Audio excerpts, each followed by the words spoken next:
Do you want to learn how to edit a thumbnail on Pikzels AI?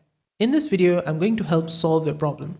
If you found this video helpful, don't forget to like, subscribe, and let's get to it. There's a link in the description, so you can click on that link and follow along with this tutorial. Now head to Pikzels dashboard, create a new chat, make a thumbnail, and once you have made a thumbnail, if you don't know how to create a thumbnail or recreate a face swap, I have those tutorials in a playlist on the right, which will show up at the end of this video.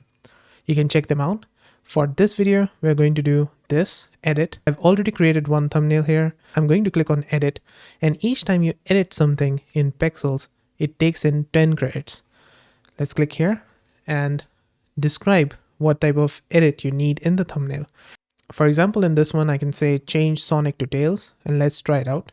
This was a redo of this thumbnail, and it looks really good.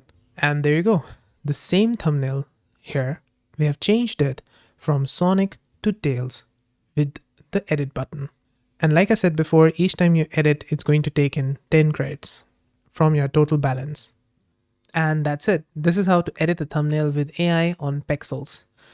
Did this video help solve your problem? Let me know with a like and comment.